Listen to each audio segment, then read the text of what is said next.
الحمد لله رب العالمين الصلاة والسلام على خاتم النبيين وعلى آله وصحبه أجمعين أما بعد فأعوذ بالله من الشيطان الرجيم بسم الله الرحمن الرحيم قال الله تعالى في سورة الكهف سيقولون ثلاثة رابعهم كلبهم ويقولون خمسة سادسهم كلبهم رجما بالغيب ويقولون سبعة وثامنهم كلبهم قل ربي أعلم بعدتهم ما يعلمهم إلا قليل فلا تمار فيهم إلا مراء ظاهرا ولا تستفت فيهم منهم أحدا۔ ترجمہ: بعض لوگ اٹکل پچو کہیں گے کہ وہ 3 تھے اور چوتھا ان کا کتا تھا، اور بعض کہیں گے کہ وہ 5 تھے اور چھٹا ان کا کتا تھا، اور بعض کہیں گے کہ وہ 7 تھے اور 8واں ان کا کتا تھا۔ کہہ دو کہ میرا پروردگار ہی ان کے شمار سے خوب واقف ہے، ان کو جانتے بھی ہیں تو تھوڑے ہی لوگ جانتے ہیں، تو تم ان کے معاملے میں گفتگو نہ کرنا مگر سرسری سی گفتگو، اور نہ ان کے بارے میں کسی سے کچھ دریافت ہی کرنا۔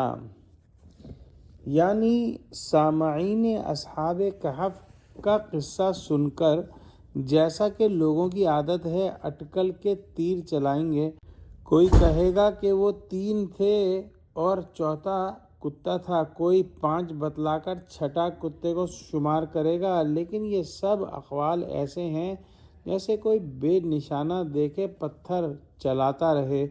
ممکن ہے مختلف باتیں کہنے سے جہل کے علاوہ رسول اللہ صلی اللہ علیہ وسلم کا امتحان کرنا بھی مقصود ہو کہ دیکھیں کہ یہ اس معاملے میں کیا کہتے ہیں، کیونکہ احتمال ہے کہ یہود نے ان کو صحیح تعداد 7 کی بتلائی ہو، جس کی طرف آگے قرآن نے اشارہ کیا ہے۔ یعنی اس قسم کی غیر متعدبہ باتوں میں زیادہ جھگڑنا لا حاصل ہے۔ اگر کوئی ان کی صحیح تعداد معلوم بھی کر لے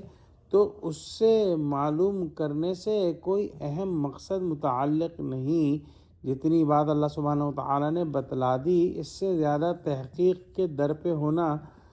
یا جس قدر تردید اللہ سبحانہ وتعالیٰ کر چکا اس سے زیادہ جھگڑنا اور تردید کرنا فضول ہے۔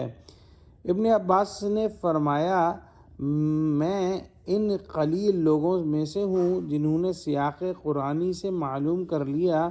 کہ اصحاب کہف 7 تھے۔ اس قصے میں سمجھنے کی بات یہ ہے کہ یہ چند نوجوان تھے جو کہ توحید پر قائم ہو گئے تھے اور اس سے نہیں بدلے، تو اللہ سبحانہ وتعالی نے ان کے لیے کیسی سبیل پیدا کر دی اور کس طرح سے ان کو ظالم بادشاہ اور اس وقت کے مشرکین سے بچایا۔ دعا کرتے ہیں کہ اللہ سبحانہ وتعالی ہم کو قرآن کا فہم عطا فرما، ہم کو سچوں سے جوڑے اور ہم کو صراط مستقیم پر قائم فرما دے، آمین۔ وآخر دعوانا ان الحمد للہ رب العالمین، السلام علیکم ورحمۃ اللہ وبرکاتہ۔